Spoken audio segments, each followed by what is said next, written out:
حاتم کا تعلق طے نامی ایک قبیلے سے تھا۔ اسی کی نسبت سے اسے حاتم طائی کہا جاتا ہے۔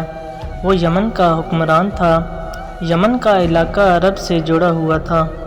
عرب پر ان دنوں نوفل نامی بادشاہ کی حکومت تھی۔ وہ حاتم کی سخاوت اور علاقے میں مقبولیت سے بہت پریشان تھا۔ اس کی سخاوت سے محض یمن کے لوگ ہی فائدہ نہیں اٹھاتے تھے، بلکہ اس تک پہنچ جانے والا ہر شخص اس کی سخاوت سے فائدہ اٹھا سکتا تھا۔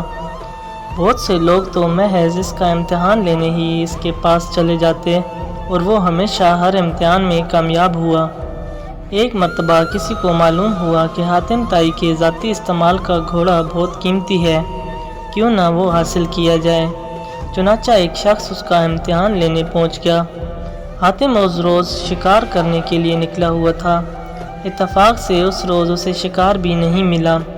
جب وہ واپس پہنچا اور اسے معلوم ہوا کہ کوئی مہمان اس کا انتظار کر رہا ہے، تو اس نے اپنے ملازمین سے کھانا تیار کرنے کا حکم دیا۔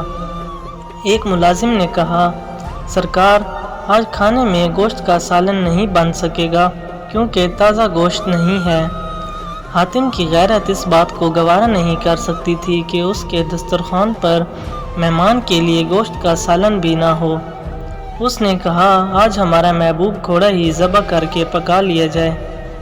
یہ فیصلہ ہوئے اسے شدید دکھ بھی ہو رہا تھا، مگر اس کے سوا کوئی چارہ بھی تو نہ تھا۔ کھانا تیار ہوا۔ حاتم نے اپنے مہمان کی تواضع میں کوئی کسر نہ چھوڑی تھی۔ مہمان بھی بہت خوش تھا۔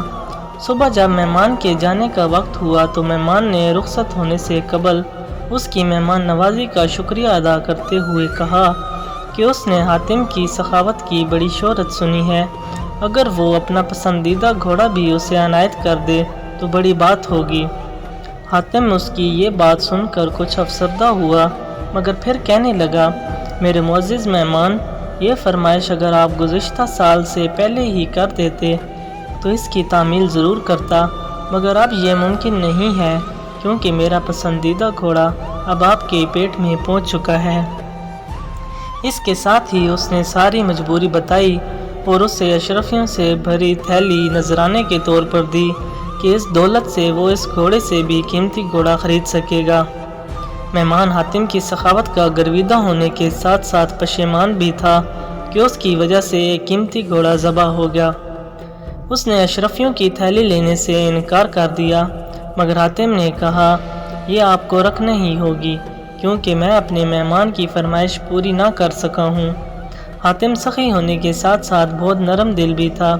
اس روز اسے اس بات کا ملال ہو رہا تھا کہ وہ اپنے مہمان کی خواہش پوری کرنے میں ناکام رہا ہے، جبکہ مہمان اس کی نرم دلی اور سخاوت کے گن گاتا ہوا اپنے گھر چلا گیا۔ ادھر عرب کا نوفل بادشاہ سوچ رہا تھا کہ اگر حاتم کی سخاوت اور مقبولیت اسی طرح بڑھتی رہی تو پھر لوگ اس کی ہی طرف جائیں گے، کوئی اس کی طرف نہ آئے گا۔ اس نے ایک بہادر اور طاقتور سپاہی سے کہا کہ وہ حاتم کو قتل کر دے، اس کے عوض اسے بھاری انعام ملے گا۔ حاتم کیونکہ نیک دل اور سخی انسان تھا، اس لیے وہ اپنے ساتھ محافظ نہیں رکھتا تھا، کیونکہ وہ جانتا تھا کہ موت جب آنی ہے تب ہی آئے گی، اور جب آئے گی تو کوئی محافظ اسے بچا نہیں پائے گا۔ بادشاہ نوفل کا بھیجا ہوا سپاہی ایک مہمان کے روپ میں حاتم کے محل پہنچ گیا۔ ایک رات جب سب لوگ سو رہے تھے، وہ سپاہی خاموشی سے حاتم کی خوابگاہ تک پہنچ گیا۔ اس نے دیکھا کہ حاتم گہری نیند سو رہا ہے، تو اس نے اپنی کمر سے بندھے خنجر کو نکالا اور پوری طاقت سے اس پر وار کر دیا۔ عین اسی وقت حاتم نے کروٹ لی اور سپاہی کا نشانہ چونک گیا اور وہ حاتم کے اوپر گر گیا۔ حاتم اس دوران نیند سے بیدار ہو چکا تھا۔ اس نے اپنے مہمان سپاہی کو قابو کر لیا اور اس سے پوچھا کہ اس نے ایسا کیوں کیا ہے، کیا اس کی مہمان نوازی میں کوئی کمی رہ گئی تھی؟ سپاہی نے حاتم کو صاف صاف بتا دیا کہ وہ یہاں کس لیے آیا تھا۔ حاتم نے اس سے کہا، مجھے قتل کر کے اگر تمہیں دولت ملتی ہے تو فوراً قتل کر دے، اس سے پہلے کہ میرے ملازم آ جائیں۔ تم مجھے مار سکتے ہو، میں مزاحمت نہیں کروں گا۔ سپاہی یہ سمجھ رہا تھا کہ اب اس کی موت آ گئی، کیونکہ حاتم کی پکڑ سے اس کا نکل جانا ممکن نہیں تھا۔ حاتم کا یہ رویہ دیکھ کر سپاہی کہنے لگا، حضور مجھے معاف کر دیں، مجھ سے بہت بڑی غلطی ہوئی ہے، میں توبہ کرتا ہوں اور آئندہ سے ہمیشہ آپ کا وفادار رہوں گا۔ حاتم نے نہ صرف اسے معاف کر دیا بلکہ اشرفیوں سے بھری تھیلی بھی دی، کیونکہ اسے یہ گوارا نہیں تھا کہ اس کا مہمان اس کے گھر سے خالی ہاتھ جائے۔